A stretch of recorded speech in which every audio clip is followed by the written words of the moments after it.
Hello प्यारे बच्चों, एक बार फिर से स्वागत है आपका और हमारे इस छोटे से प्यारे से यूट्यूब चैनल काइनेटिक एकेडमी। बेटा बहुत दिनों से हमने इंग्लिश मीडियम के छात्रों के लिए वीडियो नहीं बनाई थी, तो आज सोचा इंग्लिश मीडियम वालों को भी साथ साथ ले चलते हैं। और हमने इससे पहले जो काम किया है इसमें, ठीक, इलेक्ट्रिक चार्ज एंड फील्ड में हम कहाँ तक पहुँचे थे, इससे पहले का हमने सब कुछ कर लिया है इलेक्ट्रिक डाइपोल से। तो अब आज इलेक्ट्रिक डाइपोल की बात करते हैं। ठीक, हिंदी मीडियम में वैसे मैंने पढ़ा दिया है ये इलेक्ट्रिक डाइपोल। ठीक है, तो इलेक्ट्रिक डाइपोल वैसे होता क्या है। ठीक, two equal and opposite charge separated by a small distance. ठीक, दो बराबर यानी कि जिनका परिमाण मैग्नीट्यूड जिनका बराबर हो, ठीक, और क्या हो, विपरीत आवेश, ओपोजिट चार्ज। ठीक, टू इक्वल बराबर क्या, मैग्नीट्यूड, एंड ओपोजिट चार्ज यानी कि एक प्लस क्यू और एक माइनस क्यू। ठीक, separated by a small distance, ये क्या है, बहुत ही अल्प दूरी, बहुत ही छोटी दूरी पर जो है ये क्या है, व्यवस्थित है। बहुत ही छोटी, एक दूसरे से बहुत कम दूरी पर स्थित है ये। ठीक है, बहुत छोटी दूरी पर, ये माइनस क्यू है, ये प्लस क्यू है। इस बहुत सी ये जो बहुत छोटी दूरी है, इसको हमने कितने लिया, 2L। इसको हमने कितना लिया, 2L लिया। ठीक है, अब बात आती है बेटा इलेक्ट्रिक डाइपोल मोमेंट। अब डाइपोल मोमेंट की बात आती है। डाइपोल मोमेंट क्या है, ठीक, ये देखो, P is equal to Q into 2L। किससे प्रदर्शित करते हैं इसे, P से प्रदर्शित करते हैं, डिनोटेड बाई P। ठीक है, P is equal to Q into 2L। ठीक, यानी कि क्या होता है, डाइपोल क्या होता है, आवेश और उन दोनों के बीच की ये जो दूरी है इनके गुणनफल के बराबर होता है। ठीक है, ये क्या, dipole moment. It is a vector quantity, ये एक सदिश राशि है, वेक्टर क्वांटिटी है। इलेक्ट्रिक डाइपोल मोमेंट की बात हो रही है, it is a vector quantity, क्या है, सदिश राशि है। ठीक है, और यूनिट कितनी है इसकी, यूनिट आप अच्छी तरह से समझ सकते हो। क्यू यानी कि चार्ज की यूनिट क्या होती है, कूलम होती है, और एल ये लेंथ है, लेंथ की क्या होगी, मीटर होगी। तो ये क्या हो जाएगी, कूलम मीटर एमकेएस सिस्टम। ठीक, एमकेएस सिस्टम। ठीक है, एमकेएस सिस्टम। ठीक है बेटा, अब यहां पे आ जाओ, देखो इतनी बात हो गई, इतनी बात समझ में आ गई, आपको ये समझ में आ गया। ठीक है, इलेक्ट्रिक डाइपोल क्या होता है, ये सिस्टम आपको समझ में आ गया। ठीक है, डाइपोल मोमेंट आपको पता चल गया, P is equal to Q into 2L। ठीक, उसमें चार्ज और उनके बीच की जो डिस्टेंस है उनके मल्टीप्लाई आपस में कर दो, तो ये आपको क्या आ जाएगा, डाइपोल मोमेंट आ जाएगा। ठीक है, और अब है electric field due to a dipole. Electric field due to a dipole, ठीक, जिसे हमने क्या कहा था, अक्षीय स्थिति भी कहा था। ठीक है ना, अक्षीय स्थिति पर, ठीक है, on the axis of dipole, जिसकी अभी हम बात कर रहे हैं, अक्षीय स्थिति वाली। ठीक है, तो इलेक्ट्रिक फील्ड, ठीक, इलेक्ट्रिक फील्ड मतलब विद्युत क्षेत्र, ड्यू टू अ डाइपोल। ठीक, डाइपोल के कारण। अब देखो हमने क्या, वही सिस्टम बनाया, माइनस क्यू प्लस क्यू, बीच की दूरी कितनी होगी, 2L होगी। बीच की दूरी कितनी है, L, ये क्या हो गई, 2L हो गई। ठीक है, ये इसका मिड पॉइंट है वो, और यहां पे कोई बिंदु है, यहां पे कोई बिंदु है जहां पर हमने क्या फाइंड करनी है, ई नेट हमने फाइंड करना है। ठीक है, इलेक्ट्रिक फील्ड हमने यहाँ पे फाइंड करनी है। देखो अब माइनस क्यू चार्ज के कारण इलेक्ट्रिक फील्ड किधर रहेगी, अट्रैक्ट करेगी इसे, तो डायरेक्शन किधर रहेगी, माइनस क्यू चार्ज के कारण, due to minus Q electric field की डायरेक्शन माइनस क्यू की तरफ रहेगी, और due to charge plus Q के कारण इलेक्ट्रिक फील्ड की जो डायरेक्शन रहेगी, क्या करेगा, ये इसे रिपल करेगा। क्या करेगा, रिपल करेगा। ठीक है ना, ये यहाँ पे हमने ये जो क्या है, यहाँ पे चार्ज है, ठीक है, इसे क्या करेगा, पॉजिटिव चार्ज को क्या करेगा, रिपल करेगा, और माइनस जो नेगेटिव है वो पॉजिटिव चार्ज को क्या करेगा, अट्रैक्ट करेगा। ठीक है, अब देखो electric field due to charge minus Q, electric field due to charge minus Q क्या हो जाएगा, माइनस क्यू। देखो अब माइनस क्यू कहां पे है, यहां पर है माइनस क्यू, इस ये जो यहाँ पे जो पॉइंट है, यहाँ से और माइनस क्यू की डिस्टेंस कितनी है बेटा, देखो यहाँ से और यहाँ तक की। देखो एक बात और मैं तुम्हें इसमें बतानी भूल गया, जब हम किसी भी पॉइंट पर इलेक्ट्रिक फील्ड फाइंड करते हैं तो डिस्टेंस कहाँ से लेंगे हम, जो इसका मिड पॉइंट होगा, जो इलेक्ट्रिक डाइपोल का जो क्या होगा मिड पॉइंट होगा, ठीक है, वहां से हम क्या करेंगे, इसके मिड पॉइंट से क्या करेंगे, इसके मिड पॉइंट से डायरेक्शन लेंगे। अब देखो सॉरी डिस्टेंस इसके मिड पॉइंट से। तो अभी हमें यहाँ फाइंड कर लिया इलेक्ट्रिक फील्ड। अब माइनस क्यू चार्ज के कारण माइनस क्यू यहाँ पर है, ठीक है, तो यानी कि ये पूरा कितना है, यहाँ से यहाँ तक की डिस्टेंस कितनी हो गई, ये तो हो गई हमारी आर, और देखो यहाँ से यहाँ तक की कितनी है एल, क्योंकि यहाँ से यहाँ तक की भी एल है और यहाँ से यहाँ तक की भी एल है, तो यहाँ से यहाँ तक की आर हो गई। अब लेकिन हमें माइनस क्यू तक की करनी है, तो माइनस क्यू में एल और जोड़ दो तो आर प्लस एल है। यानी कि E1 का जो सॉरी इलेक्ट्रिक फील्ड का जो हमारे पास फार्मूला होता था वो क्या होता था, ड्यू टू अ चार्ज के Q upon R plus L का full, sorry R plus L तो हमने डिस्टेंस का होल स्क्वायर होता था ना, डिस्टेंस क्या है यहाँ पे आर प्लस एल। अगर आर प्लस एल ना होती तो जो भी डिस्टेंस होती चाहे आर ही होती उसका स्क्वायर आता, कहने का मतलब ये है। बात समझ में आ गई, ठीक। अब आ जाओ electric field due to a charge क्या प्लस क्यू के कारण आ जाओ। देखो प्लस क्यू के कारण, अब प्लस क्यू तो यहीं पे ही है, तो यहाँ से यहाँ तक की डिस्टेंस कितनी है, अब यहाँ से हमारे पास तो डिस्टेंस यहाँ से यहाँ तक की पूरी आर है, लेकिन हमें यहाँ से यहाँ तक की चाहिए, ठीक है, तो हम आर में से क्या माइनस कर देंगे, जब एल माइनस कर देंगे तो हमारी यहाँ से यहाँ तक की डिस्टेंस बच जाएगी, इसलिए हमने यहाँ पे डिस्टेंस को आर माइनस एल लिया। फार्मूला तो आपको पता ही है, ई का क्या होता है ड्यू टू चार्ज क्यू, ठीक है, ई इज इक्वल टू के क्यू अपॉन क्या होता है डिस्टेंस का स्क्वायर होता है, डिस्टेंस यहाँ पे कितनी है आर माइनस एल, इसके इसका होल स्क्वायर आ गया, इसलिए इसका होल स्क्वायर आया, ठीक है। अब हमें फाइंड क्या करना है, ई नेट हमें फाइंड करना है, ठीक। ई नेट किस तरह प्रकार फाइंड करेंगे हम, देखो जब हमारे पास ई इस तरीके से है इलेक्ट्रिक फील्ड ऑपोजिट डायरेक्शन में, एक इधर के लिए एक इधर के लिए, तो हम क्या कर देते हैं, रिजल्टेंट क्या होता है फिर वहां पे रिजल्टेंट इलेक्ट्रिक फील्ड कितना होगा, जब दोनों ऑपोजिट डायरेक्शन में हो तो क्या हो जाता था माइनस हो जाएगा, क्या हो जाएगा माइनस हो जाएंगे, तो ठीक है। तो ई नेट क्या करेंगे हम, E2 minus E1, E net क्या करेंगे हम E2 माइनस E1, E2 की वैल्यू रख दो, E2 की वैल्यू कितनी है, देखो E2 की वैल्यू कितनी है K Q upon R minus L का होल स्क्वायर, और ये E1 की वैल्यू कितनी है K Q upon R plus L का होल स्क्वायर, ठीक है। हमने यहाँ दोनों का एलसीएम ले लिया, देखो इससे ये अगर कैंसिल हो जाएगा तो ये यहाँ ऊपर आएगा, ठीक है, इससे ये कैंसिल हो जाएगा तो ये ऊपर आएगा, ठीक है, आर माइनस एल अपॉन में दोनों में मल्टीप्लाई में आ गए, ठीक। अब हमने इसका स्क्वायर को R square plus L square plus K 2RL, और इसका हमने जैसे स्क्वायर खोला आर माइनस था तो इसके साइन चेंज हो जाएंगे अंदर, ठीक है। अंदर ये देखो यहाँ पे इन दोनों की multiply r minus l r plus l, यानी कि a माइनस बी और a प्लस बी का होल स्क्वायर का फार्मूला लग जाएगा, r square minus l square हो जाएगा, और होल स्क्वायर इनका पहले से ही है तो हमने इसका होल स्क्वायर भी कर दिया साथ साथ। ये ऑपोजिट साइन वाले कट गए, आर स्क्वायर से आर स्क्वायर कैंसिल हो गया, एल स्क्वायर से एल स्क्वायर कैंसिल हो गया, कितना बचा हमारे पास 2RL कितना हो गया 4RL, और के क्यू हमारे पास ऑलरेडी था। इतनी बात समझ में आ गई। अपॉन में देखो r square minus l square का होल स्क्वायर, ठीक।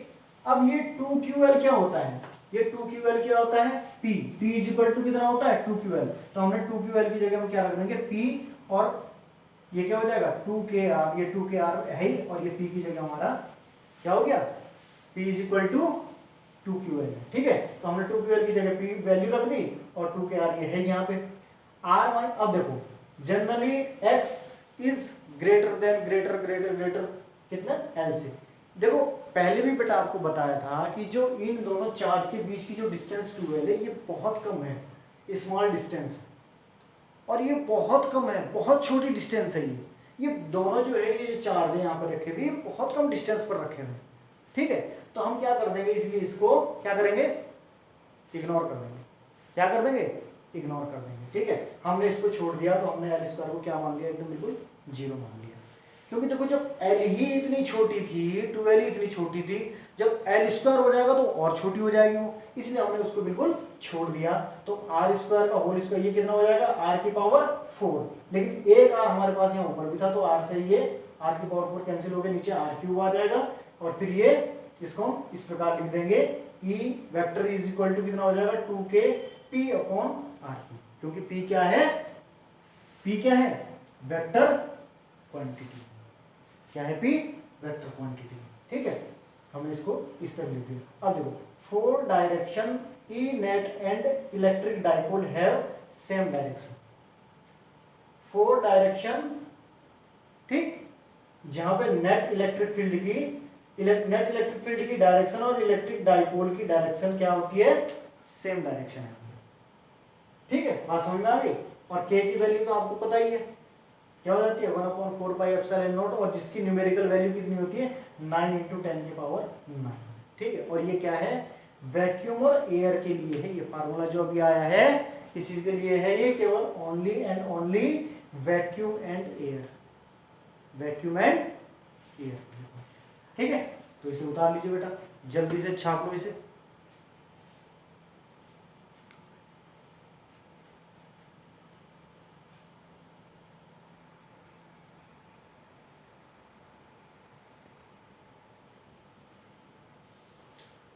हाँ बेटा, तो इससे पहले तुमने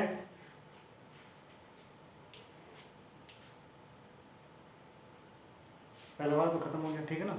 अब नेक्स्ट क्या था, ये electric field due to a dipole on perpendicular bisector of क्या है, डाइपोल। ठीक है, अब तुम सोच रहे होगे सर ये अचानक से कैसे आ गया तो मैंने सोचा बेटा उसमें लिखने में बहुत टाइम वेस्ट होता है।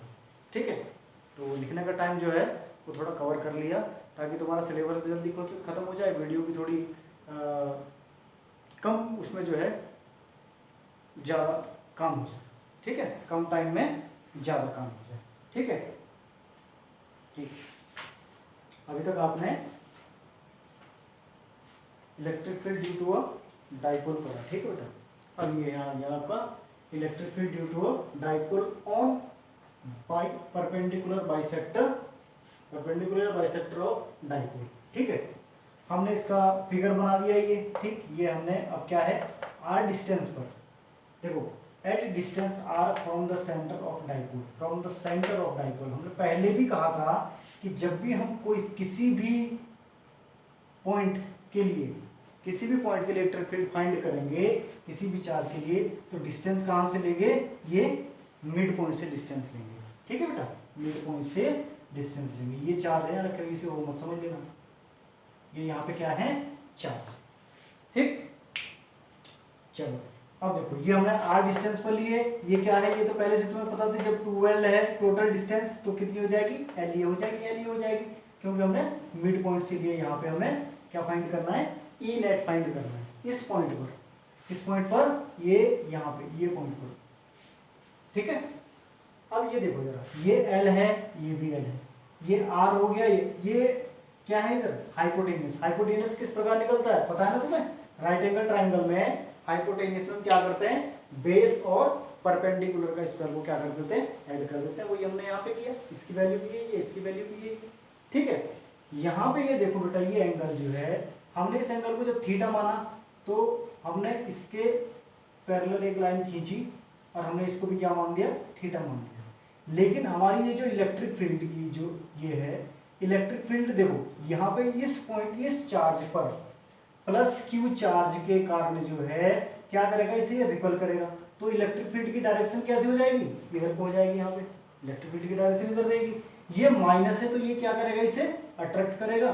तो इलेक्ट्रिक फील्ड की डायरेक्शन यहाँ कैसी हो जाएगी, इधर की तरफ हो जाएगी, वो आउटवर्ड्स हो जाएगी, इनवर्ड्स हो जाएगी। ठीक है, तो अब ये यहाँ पे जो एंगल बना है, देखो हमने इसके पैरेलल जब लाइन खींची, जब ये एंगल क्या है थीटा, तो ये भी थीटा ही होगा। अब ये एंगल क्या है, ये जो लाइन खींची हमने पैरेलल, ये इसके बिल्कुल ठीक बीचों बीच जा रही है, तो ये भी थीटा ही है। तो ये थीटा कितना बन गया, ये 2 थीटा एंगल बन गया। ये एंगल कितना है टोटल, 2 थीटा। ठीक, अब आ जाओ सबसे पहले electric field due to a charge Q का फार्मूला क्या होता है आपको पता ही है, E = 1/4πε0 और Q/r²। ठीक, हम या इसे क्या मान लेते हैं, इसे ये क्या किसकी वैल्यू है, K की वैल्यू है, या इसे हम ऐसे भी लिख सकते हैं KQ/r²। ठीक है, अब electric field due to charge plus Q आवेश के कारण क्या हो जाएगी, प्लस Q। देखो प्लस Q के कारण डिस्टेंस कितनी है इसके बीच की डिस्टेंस, तो यही हो जाएगी r square plus L square, distance upon में आती है, ऊपर वही रहेगा के क्यू, ठीक है, के क्यू अपॉन ये इतनी होगी। अब इसका स्क्वायर, डिस्टेंस का स्क्वायर होता है, स्क्वायर से क्या हो जाएगा, अंडर रूट खत्म हो जाएगा, स्क्वायर रूट खत्म हो गया, हमने इसे इक्वेशन नंबर 1 मान लिया, ठीक है, यानी कि E2 इक्वल टू कितना आ गया, इक्वेशन नंबर 1। अब आते हैं E1 पे, electric field due to charge minus Q. अब इसके ये भी डिस्टेंस भी उतनी है भाई, यहाँ से यहाँ तक की डिस्टेंस कितनी है, ये भी उतनी रहेगी, ठीक है, तो ये भी दोनों सेम आ गई, देखो इक्वेशन 2 आ गई, E1 इक्वल टू ये दोनों क्या आ गई, सेम आ गई, ठीक है। जब दोनों सेम आ गई तो फिर क्या करता है, अब अच्छा देखो हमारे पास, हमने इससे पहले आपको पहले भी बताया था, यदि हमारे पास ई नेट हमें फाइंड करना है, ठीक, और वो कोई एंगल बनाना और ये इस तरीके से इसके बीच से जाए, ठीक है, तो यहाँ पे हम जो है जो ई नेट फाइंड करेंगे, ठीक, उसमें फार्मूला फिर ये लगता है, फार्मूला क्या लगेगा, उससे पहले फोर्स के लिए था, इलेक्ट्रिक फोर्स के लिए, तब क्या लगता था, वही F1 का स्क्वायर F2 का square plus 2F1 F2 into cos theta. यहाँ पर जो है इलेक्ट्रिक फील्ड के लिए है, तो यहाँ पे क्या फार्मूला लगेगा, E1 का स्क्वायर प्लस E2 का square plus 2E1 into cos, लेकिन एंगल क्या है हमारे पास यहाँ पे 2 थीटा है, तो इसलिए हमने यहाँ पे 2 थीटा लगा दिया, ठीक है। हमने इसको क्या करा, देखो इलेक्ट्रिक फील्ड सारी एक जैसी थी, हमने क्या कर दिया इसको x, क्योंकि कैलकुलेशन में थोड़ी आसानी रहेगी, हमने x मान लिया इसको, तो E1 की जगह हमने ये ई स्क्वायर को एक्स स्क्वायर लेना पड़ेगा, स्क्वायर स्क्वायर 2, जब दोनों सेम है तो क्या हो जाएगा, ये भी स्क्वायर हो जाएगा, 2 ये है cos 2 theta, 2x square plus 2x square दोनों जुड़ जाएंगे ना, ये 2x स्क्वायर, ये 2x स्क्वायर कॉस के साथ है, इसे मत जोड़ देना इनके साथ, ठीक है। कॉस 2 थीटा की वैल्यू क्या हो जाती है, 2 कॉस स्क्वायर थीटा, यहाँ थोड़ा मैंने शॉर्ट कर दिया, 2 कॉस स्क्वायर थीटा माइनस 1, यहाँ पे यदि एक स्टेप यदि हम लेते तो यहाँ पे क्या आता, 2x स्क्वायर प्लस के 2x स्क्वायर, 2x स्क्वायर दोनों में से कॉमन आता, फिर क्या बचता है यहाँ पे, यहाँ 1 बचता और ये तो बाहर चला जाता, मल्टीप्लाई में यहाँ तो cos 2 थीटा, cos 2 थीटा की वैल्यू क्या होती है, 2 cos स्क्वायर थीटा माइनस 1, 1 से 1 कैंसिल हो गया, देखो ये अंडर के बाहर आ जाएगा, 2 इंटू 2 ये है, दोनों एक दो बाहर आ गया, एक्स स्क्वायर ये है और cos स्क्वायर थीटा, इसलिए cos थीटा, कोई दिक्कत तो नहीं है यहाँ पे। अब हम इसकी x की वैल्यू वापस क्या कर देंगे, पुट कर देंगे, 2 की जगह 2 ही आएगा, x की वैल्यू क्या पुट करेंगे हम, के क्यू अपॉन, ठीक, हमने देखो x क्या माना था, E1 E2 ये सारे बराबर है, तो K Q upon r square plus L square, cos theta की वैल्यू हमने यहाँ से निकाली है, cos थीटा क्या होता है, आधार बटे कर्ण होता है, बेस अपॉन हाइपोटेन्यूज, बेस क्या है यहाँ पे, बेस क्या है l और हाइपोटेन्यूज क्या है, अंडर रूट के अंदर r square plus L square, हमने cos थीटा की भी वैल्यू पुट कर दी, ठीक है। अब देखो जब किसी भी वैल्यू के ऊपर स्क्वायर रूट चढ़ा हो तो उसकी वैल्यू कितनी होती है, उसकी पावर कितनी होती है, 1/2 होती है, ठीक है। अब हमने क्या करा, इन दोनों को क्या करा, जोड़ दिया, और जब दोनों एक जैसी होती है तो पावर जुड़ती है ना, ठीक है, दोनों पावर को जोड़ दिया। देखो ये 2ql p equal to 2ql तुम पढ़ चुके हो, ठीक, p इक्वल टू 2ql, तो हमने यहाँ p रख दी इसकी वैल्यू, ये k आ गया, ठीक है। इन दोनों को हमने, इन दोनों की क्या हो जाएगी, ये दोनों ऐड हो जाएंगी, पावर इसकी क्या हो जाएगी, यानी कि ये तो पावर 1/2 हो गया और ये पावर 1 है, 1 प्लस 1/2 कितना हो जाएगा, 3/2 हो जाएगा, 3/2 हो गया। अब यहाँ पे आपको पता है, हमने पहले भी बताया था अभी, ठीक है, किसमें, electric field due to a dipole में हमने बताया था कि एल स्क्वायर जो है बेटा, एल बहुत ही छोटी सी, बहुत छोटी डिस्टेंस है, ठीक है, इसलिए हम इसको हमेशा छोड़ देते हैं, इग्नोर कर देते हैं, इसको हम क्या मान लेते हैं, 0 मान लेते हैं, ठीक है। तो हमने L को जैसे हमने छोड़ा तो यहाँ क्या आ जाएगा, आर स्क्वायर की पावर कितनी है, ये देखो 3/2 है ना, आर स्क्वायर और पावर 3/2, 2 से 2 कैंसिल हो जाएगा, आर क्यूब बच गया, ठीक है, तो के बी बाई आर क्यूब हो गया, ठीक, या के की वैल्यू मिलती है 1/4πε0 पी अपॉन आर क्यूब, और के तो आपको पता ही है क्या होती है, के की वैल्यू 1/4πε0 और न्यूमेरिकल वैल्यू कितनी होती है, न्यूमेरिकल वैल्यू 9 × 10⁹ इतनी बात समझ में आ गई, उतार देते जल्दी से छापी।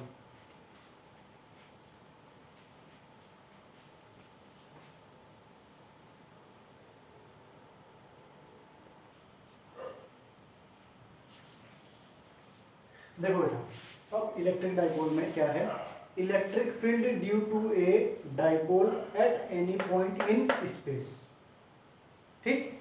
अभी हमने क्या था, सेंटर से x डिस्टेंस पे हमने क्या फाइंड करी, इलेक्ट्रिक फील्ड के लिए हमने फार्मूला फाइंड किया, ठीक है। और एक कब था, जब electric dipole due to a electric field due to a dipole, ठीक है। अब तीसरा क्या है, यदि electric field due to a dipole at any point in space, कहीं भी हो स्पेस में, कहीं भी हो। अभी तक क्या था, एक एक्सिस पर था, एक यहाँ पर क्या था, परपेंडिकुलर, ठीक है। दो कंडीशन थी। अब तीसरी कंडीशन क्या है कि स्पेस में अब हमें कहीं पे भी किसी भी पॉइंट पे इलेक्ट्रिक फील्ड क्या करनी हो, फाइंड करनी है, ठीक है। तो देखो इसके लिए एक फार्मूला है 1/4πε0 इंटू पी और 1+3 cos square theta upon r cube, ठीक। एक्सिस के लिए हम क्या करेंगे, जब हम एक्सिस की बात करते हैं तो बेटा जैसे हम एक्सिस की बात करते हैं, ठीक है, तो यहाँ पे क्या है, एक्सिस के लिए इलेक्ट्रिक फील्ड और इलेक्ट्रिक फील्ड क्या रहेगी, इसके एक्सिस के ही पैरेलल रहेगी, इसी की डायरेक्शन में रहेगी, तो थीटा क्या बनेगा, जीरो बनेगा, ठीक है। तो इसलिए थीटा इज इक्वल टू क्या हो जाएगा वहां पे, जीरो। हम इस फार्मूले में कॉस थीटा का मान क्या रख देंगे, जीरो रखेंगे। थीटा का मान हम जैसे जीरो रखेंगे तो कॉस जीरो का मान क्या होता है, एक होता है। कॉस जीरो का मान एक होगा, ठीक है, ये वन क्या हो, वन हो जाएगा, ठीक है। 1+3 इक्वल टू क्या हो जाएगा, 4। 4 का स्क्वायर रूट कितना हो जाएगा, 2 आ जाएगा, उसे ये। अब इसके बाद, ठीक है, इलेक्ट्रिक फील्ड किस पे बाइसेक्ट, किस पे, परपेंडिकुलर पे, ठीक है ना। वहां पे क्या हो जाएगा, थीटा इज इक्वल टू कितना हो जाएगा, 90 डिग्री हो जाएगा। अब इस फार्मूले में आप रख दो थीटा इज इक्वल टू क्या रख दो, 90 डिग्री आप रखोगे तो cos 90 की वैल्यू क्या हो जाती है, जीरो, ठीक है। cos 90 की वैल्यू जीरो हो जाएगी, तो 1/4πε0 के p अपॉन आर क्यूब, ठीक है। तब तक के लिए गुड बाय, टेक केयर।